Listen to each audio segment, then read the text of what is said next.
Good morning, Traverse City. Today we report on the 2-hour meeting at the County Commissioners meeting on November 12th, 2025. This was a study session to go over the Airport Authority's request for the county to back the $71 million bond for full faith and credit. You'll hear some common questions from the board, along with the answers from the Airport Authority. This was a 2-hour meeting, and Traverse Talks tried to distill down the topics that were most frequently discussed. As always, you can go to the county's website to listen to the full meeting. So take it away, Jim Horn.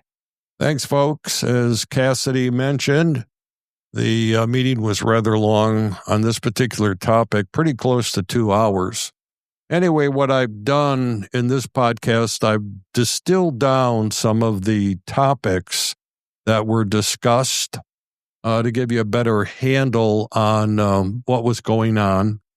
If you want to listen to I did a presentation back on Monday. It gave you just another overview of what was going to be presented by the Northwest Regional Airport Authority and the director, Kevin Klein. And so when I did this, when I cut the podcast, it was easy to cut the questions that Commissioner Henschel was asking. I didn't have any particular reason for using Commissioner Henschel other than that his questions were in a long sequence, and it made it easier for me to cut the podcast. As Cassidy said, if you want to listen to the entire or you want to watch the entire movie, go on the Grand Traverse County Board site, and it ought to be up there probably tomorrow. Anyway, first up is a public comment. And there's a lady that's very, very concerned about the trees in Oakwood Cemetery and the neighborhood. So that's where we're going to start, and then I'll make some comments as we go forward. Here we go. My name is Tracy Talbot. I am a resident of the Oakwood Triangle neighborhood. I've been a lifelong resident of Traverse City. These growth numbers, you're going to realize that these 80 trees in Oakwood are Boone Street neighborhoods, all of these trees that are being leveled. This is just the beginning. The concern that she expressed had come up several times during the meeting. And a little bit later on in the meeting, Commissioner Henschel asked the director, Kevin Klein, what the deal is with the trees in Oakwood. And is there any future projects? So let's listen in. But just so we touch on them, we probably should every time we talk about this stuff. Let's first touch on the tree cutting at the graveyard. Sure. What's the story there? There is no project for tree cutting in Oakwood Cemetery at this time. What has been brought up is the fact that the city has an ordinance to maintain the trees in the cemetery to a height that allows the use of that north-south runway. So that's been talked about for years. When the airport moved there in 1935, 30 years afterwards, it was discussed in the 60s. There was some tree trimming and things that went on. It then got brought up again in the 1990s. And the reason it's getting brought up again is it's about 30 years and it's coming up. So it's a project that would be worked and developed together with the city. The airport would be very interested in that and supporting that. We've had, I think, discussion with every city manager in the last 10 years to see what will happen when we get to that point. What is it? But then we've also said we can go in and do what we've done every 30 years, or you can look at a long-term solution. What is the needs? And so none of that has been talked about. None of that's been evaluated, except for we know what the ordinance says and we know what could be done. So each city manager has brought maybe their version, and we've had those discussions, but there is no project at this time. Okay, so the Oakwood Cemetery is a pristine sanctuary for the people of our city. It's got some of our city founders in it. If the airport had everything it wanted in the Oakwood Cemetery, what would look different about it?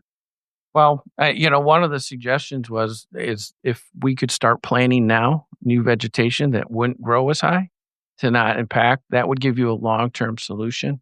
There are other things of just trimming the trees that can be done. But what we've talked about is, and especially at the airport board level, we've talked about is what can we do as a community to make it better, to invest in it. And so we've talked about bringing $1 million to the table to be a part of that. But none of that, again, there's no project, there's nothing to, we want it to be a community asset. We don't want to impact it.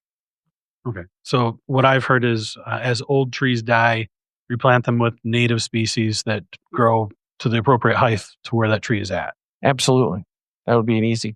Okay. So the idea isn't to go cut out all the trees that are non-conforming. No. But rather wait them out over the decades as trees naturally die as they get old. Yeah. Okay. So there you have the trees and the answer to the trees from Director Klein. Commissioner Henschel goes on with some other concerns that the residents might have, and I suspect he probably got these questions from other residents, so let's listen in.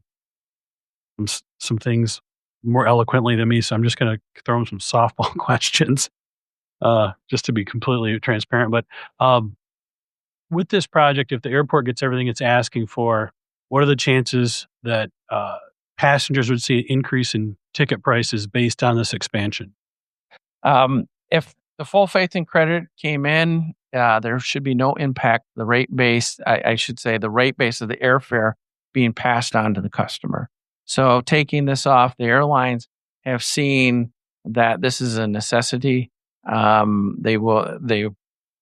what Director Klein means there on the faith base or the faith and credit, what he's saying is that if the county backs this bond, then he doesn't anticipate any increases in airfares. However, if the county doesn't back the bond, they've got about $16 million more in interest payments. They're going to have to find out or find a way to make that up as they go forward. That $16 million is spread over 30 years. So each year, I think, has like $4 or $5 million in there, something like that. Anyway, so that's the explanation for that. This in already, so you're not going to see ticket prices go up. In fact, we're seeing ticket prices as a whole go down. However, if we don't, then that will go back into the rate base and they'll be passed along. Okay, so I have grew up, born and raised right here in Traverse City. And when I was young, no one in my family got on airplanes. That was for rich people. That was expensive. And, we drove to Florida. It's a 26-hour drive. That's how we got around.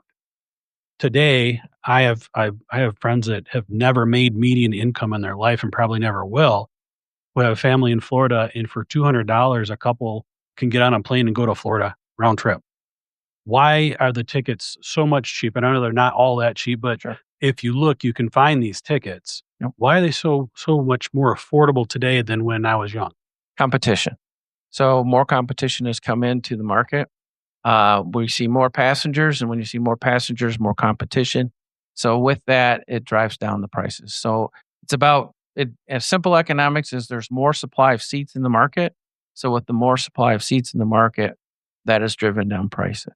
So with that, we attracted carriers like Allegiant, who's an ultra low cost carrier who flies less than daily, but based on volume.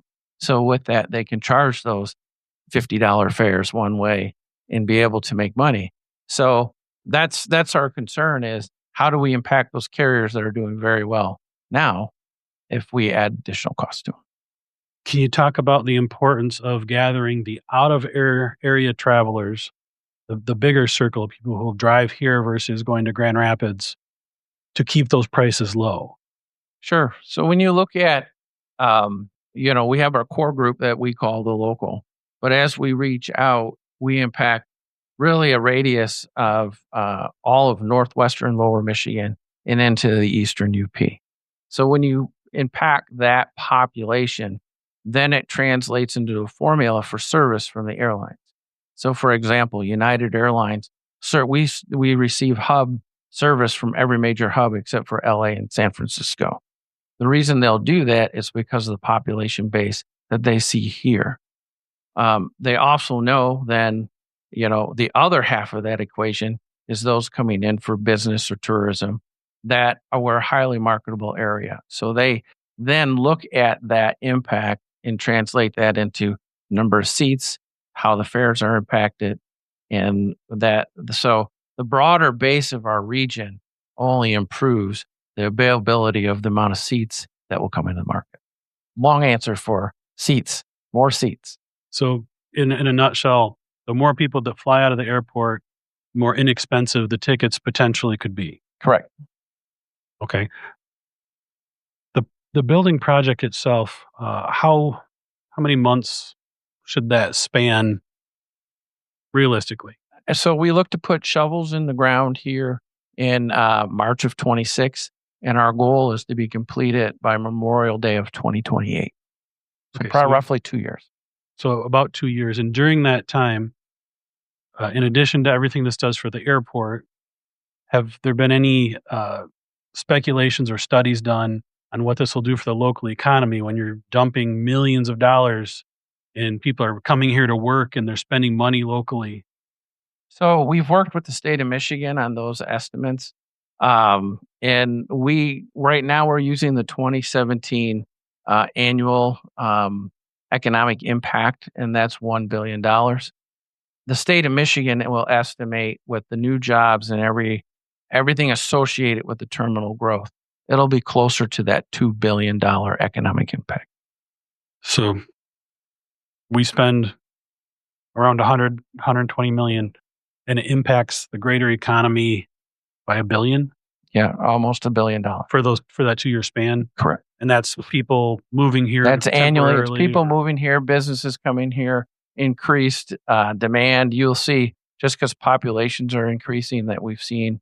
So that increases freight coming through the airport. That increases the amount that we impact in additional services. And so that translates out to. Okay. Yeah. Are there numbers for like job creation, that sort of thing? So we base that conservatively. We're looking at about another 150 jobs just on the airport alone, plus the construction jobs that will be generated to build the terminal, which will range between 100 and 150 on its own. But those will be more short term for the 2 years. And then those 150 jobs will carry on. Those will be airline employees, TSA employees, gift shop employees, car rentals. Okay. Longer runways. This one comes up every so often too. They're going to build a tunnel, make them longer. Is there any thought about that? Someday would it be needed? No. The four corners of the airport are not needed to move. So if you look at the length of the runways, they are sufficient now to get us to the West Coast.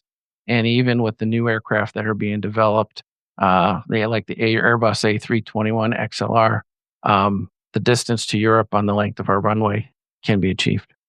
So no, the answer is the four corners of the airport, no tunnels, no runway extensions. We're solid.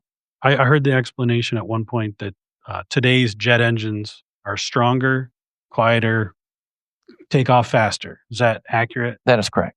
So as technology continues to improve, there's really no need for extended runways. That is correct. And finally, the other one is the idea of moving the airport.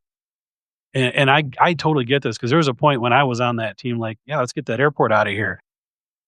And then when we looked at the numbers, we're talking about massive deforestation of another area. And guess what? People live out there too, no matter where you go. So what is your answer to that concern of airports in the wrong place? Certainly. So we've looked at that for years, and you can actually go back to 1935 and looking at where they placed it in the first place. And in 1935, it was placed so far out of town, no one will use it, according to the Historical Society. Well, the town moves out to an airport, and that's typical of all airports across the country. Denver is a great example. They moved it 35 miles out of town. Now the town of Denver has moved around the airport. So that's one of the things that we looked at. So when we've looked at what do we need, the first need is about 3,000 to 5,000 acres of land that's level, flat, So when you look across northern Michigan, where would you find 3,000 acres that doesn't have a forest, wetland, or another issue? So environmental impacts are quite high when you consider moving it. Then we looked at what does it take to build a runway? What does it take to build taxiway infrastructure, to build a terminal, to move all the tenants? And with watching others that are out there that have looked at the same thing and given us a ballpark cost, we estimate that cost to be around $5 billion to move the airport and rebuild it. However, then on top of that, all the grants that were utilized to build the current airport are required to be repaid. So there might be some the FAA might give us grace on, but that's estimated also at about $1 billion. So our number is about $6 billion. When you look at that type of program, there is absolutely no guarantee on federal participation. So if we were to start building a $6 billion new facility, we might not get federal grant dollars to do it because they already invested in the current location. So with that said, we then, to get and raise that kind of fund, we'd have to come back to the taxpayers to do it. I don't know that a $6 billion project would be supported for that. It's about half the value of the real estate in the county, I think. No. Okay, so there you have the back and forth between Commissioner Henschel and Director Klein. You should know that Commissioner Henschel is on the Northwest Regional Airport Authority Board. But as I said earlier, I think those are decent questions, and I think those are, the answers that Director Klein provided. So that's what's there. And I'm going to let you listen to the financial side of this. One of the concerns that came up at the March meeting was, hey, what happens if the airport defaults? We need some protection on the defaults on the bond. So here we go. For 28. So one of the things we talked about back in March, and that's really kind of the key thing here, is how this pledge works. So this is the slide that we had that talks about what the statute says, which is essentially that if the county pledge is made, then the county would be asked to provide funds to pay the shortfall in the debt service. And then it also says that if a public corporation makes payment from taxes or general funds, it shall be reimbursed from net revenues subsequently received. So this is what that looks like in the bond ordinance, which was approved. The bold language is kind of the key here. So if the net revenues and amounts on deposit in the bond reserve account. So we talked a lot about the bond reserve account. That is a pot of money, roughly a year's debt service. It's available to draw on in the event of a shortfall before any request would be made from the county. If there are not sufficient funds, then a request would be made to the county to provide funds for the shortfall. And then it goes on to say if the county pays principal from its taxes or general funds, it shall be reimbursed from the net revenues as provided in Section 13B2. So that language looks like this. This is the section in the ordinance in the flow of funds. And I put it up here just to show that first, when the authority collects revenues, it has to pay its operating expenses. After that, the first thing the money will be used for, any extra, would be to reimburse the county if a pledge was drawn, before any reimbursement to the bond reserve account. So the bond reserve account, we were talking about that a moment ago. This is an account that is set aside that can only be used to pay debt service in the event of a shortfall of the revenues. And the bond reserve account is in the ordinance. It can be funded either by cash or cash equivalents. That cash equivalents term means something like a letter of credit or a surety bond. So there you have it, folks. A rather lengthy podcast, but I wanted you to get a feel for some of the questions, and in particular, I wanted you to get an understanding of the what can happen on the bonding side. In other words, the protections that are there. And I hope this podcast was of value. The board is going to vote on this on November 19th. That's next week. I'm sure there's going to be some public comment there going forward. Anyway, listen, you're all up to date. This is Jim Horn. This is Traverse Talks, and have yourself one heck of a good day.